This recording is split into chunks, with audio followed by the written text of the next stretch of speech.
All right, guys, welcome back to Pace Acre. And now let's just say it's cold and it's going to get even colder. So, if you've watched any of the earlier videos, what we talked about was getting ready for the cold. The number one thing for that is as long as your chickens have a good solid place to roost and they can get out of the air, the heat source is absolutely unnecessary. You can add a heat source and then you go check on them and they're all going to be in their normal roost bars anyways. And then not to mention, even if they were on the heat and then they get out of the heat, it's just like you getting out of your car, your nice warm car, and then getting outside. It's not beneficial. But come on in here. We're gonna, these things that looked kind of rough,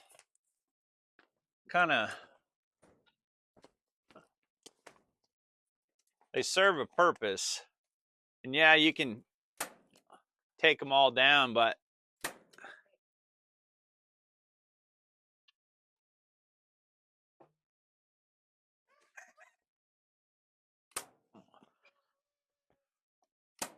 the number one thing is to keep them dry and out of the wind. So as long as you have that, you're good. And lots of feed. Feed extra feed when it's this cold like this. If you're expecting weather, give them a little extra. I mean, let's be real. Yeah, we spend a fortune on these critters anyways, on our chickens and our cows and whatever the things are that you have. So, what's another few dollars in feed to make sure? Because they're little heaters, just like us. If they got that food to digest, this might make good content here. If they got good food to digest, then they're gonna be warm. The digestion process alone generates heat. There's guys you can add crushed red pepper. You can add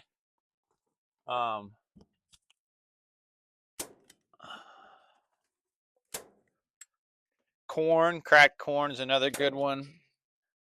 Just high energy food, essentially, what you're after.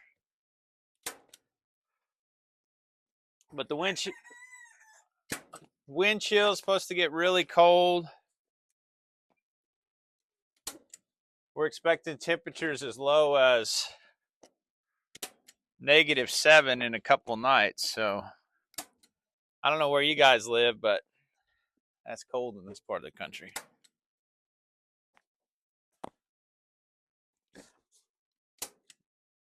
That's pretty much it on that window.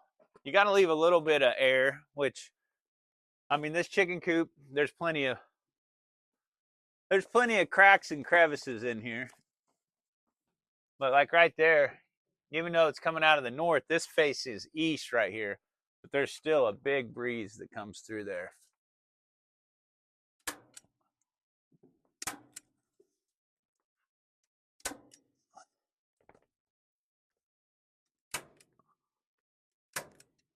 But we're gonna do this.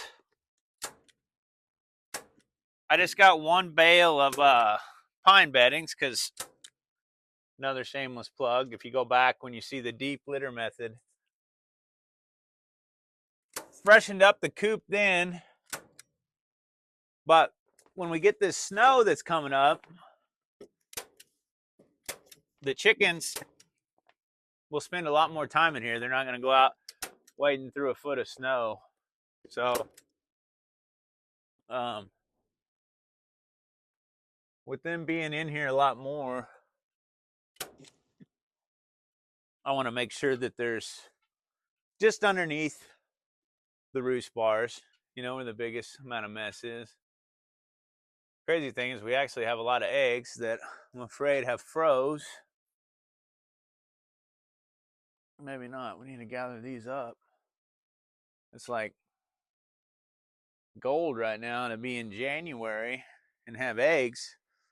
But also, guys, a little side note, that's why you always want to introduce new hens every year, right? Because as long as you're always putting in young chickens, they're going to be laying like crazy, especially their first year. That's why the commercial farmers, they only run them 18 months. They're kicking them out to make Campbell's soup. All kidding aside, that's the truth. But hang on just a second, and I'll grab some lime. Like I said, this ain't a full, we're not going to clean, but we're going to, just under these roost bars. But I'm just going to add a little bit of lime. You can tell where their favorite places the roost are. Remember, guys, this is a chicken coop.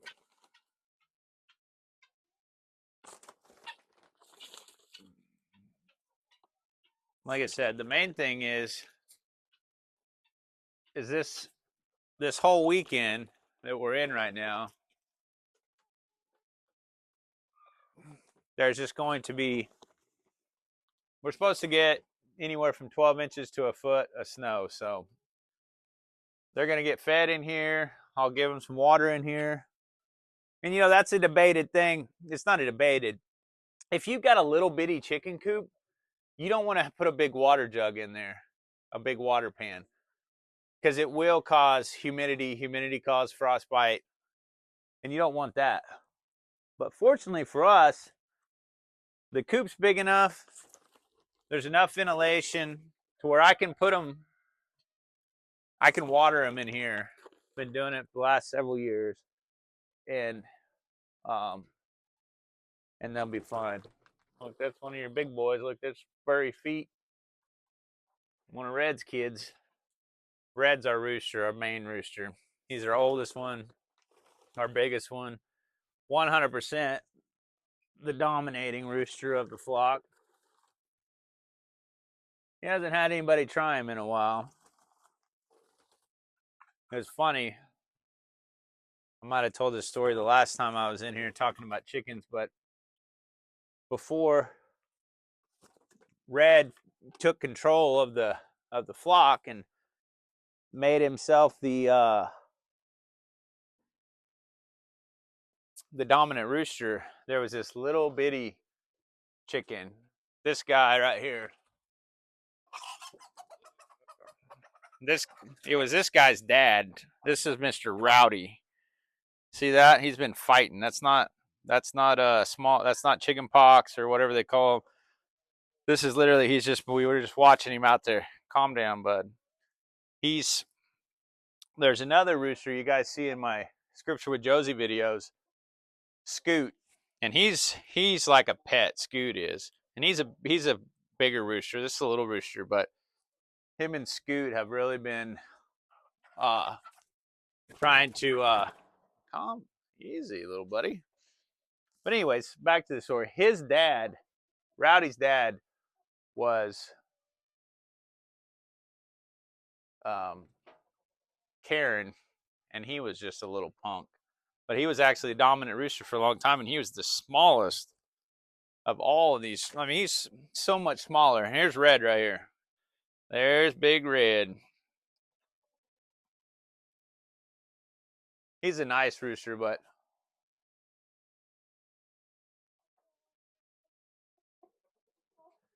you guys will see in the future, some of these roosters have to go to freezer camp. That may not make some people uncomfortable, but it's just a reality. We got way too many roosters. As a matter of fact, if we counted them, there's probably almost as many roosters as hens right now. And if you don't do that, especially when spring comes and they all get full of testosterone, your poor hens are what's going to suffer from it. And some of them, they'll just breed them and they'll hurt them. So that's part of it. we like to raise as much food here as we can. One day, maybe we won't have to go to the grocery store as much. That's certainly not the case right now. But it's very satisfying to eat food, whether it's just stuff from your garden. But for me, especially when it's the meat, whatever protein we're eating, when it's came and me and Mrs. Paceacre, we've butchered it. There's something to it. That's how we were supposed to do it.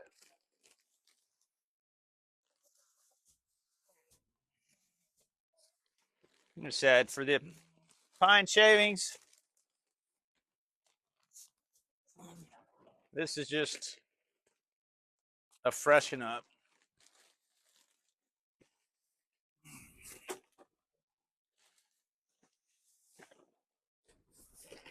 You know, we take care of these animals.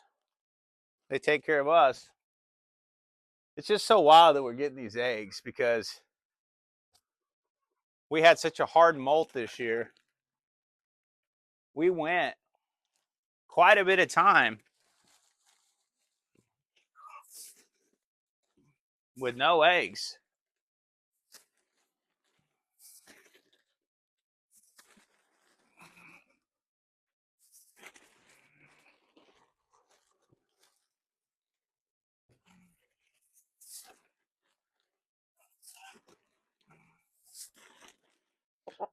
Yeah, so see,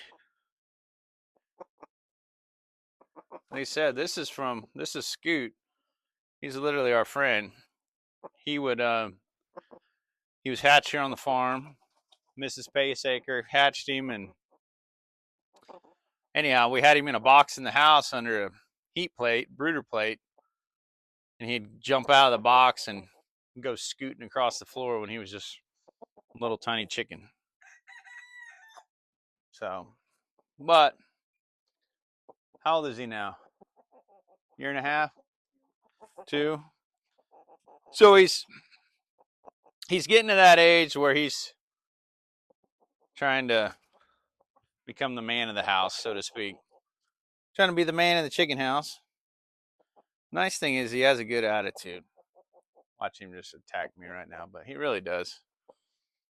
He'll come up to me. He's only one of my chickens that I can just walk out in the yard and still pick up. Most all of them will take off.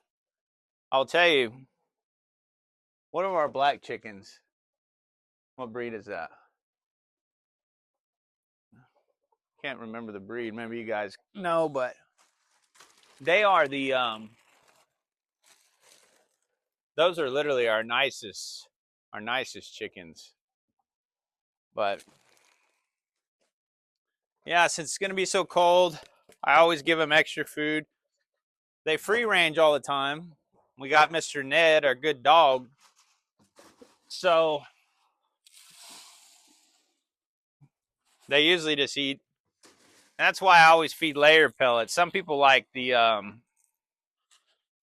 crumble and things like that, but the nice thing about the pellets, they're not wasted. If you throw crumble out on the ground, you see that? That's what I'm talking about. Some of these roosters got to go. You got that one, and then they just all just go crazy. Look at them all. There's Red. He's our main one. But then we got him. I mean, everywhere you look, there's a rooster. We're going to thin them down. We know the ones that aren't going to go. It's just deciding which ones are going to go. But we're getting close.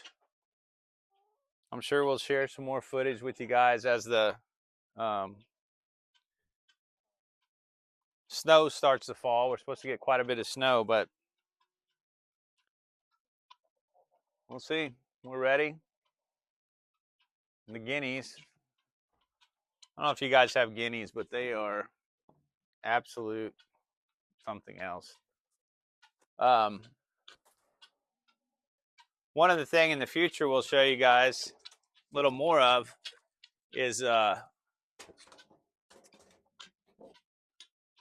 brooder. I'm not messing with the brooder right now because it's so cold, but in the future, I'll show you guys. I'll give you the whole build thing on that. Some updates we're going to do to it. That's the neat thing about these projects. You're constantly working and looking and seeing how to do more and more. And sometimes you just need a good sack to plug a hole.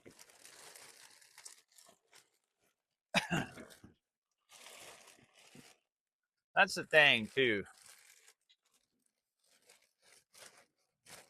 Another shameless plug.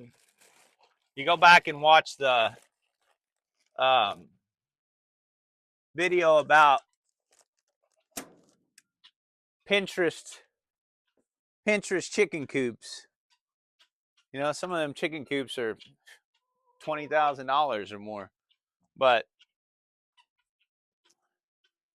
the reality of them, most of them aren't perfectly clean or perfectly anything, because I mean, they're chickens.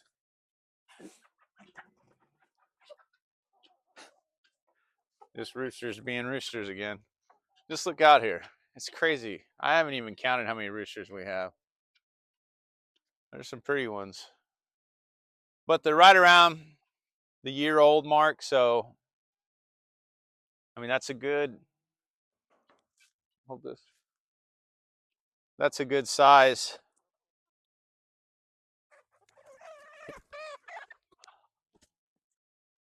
Because when you, like, he's a big boy, right? But this isn't, like, when you eat a rooster, it's not like most all your meat, come down, you're not getting eaten today, but all your meats really comes off the legs of a rooster for the most part. There's hardly anything in the breast. You hear the neighbor's donkey? But I think we're good. You think we're good? You happy with where we're at for at least the first night of the cold weather? All right, guys, thanks for watching. Remember, feed your critters, love your neighbor, follow Jesus. Have a great day.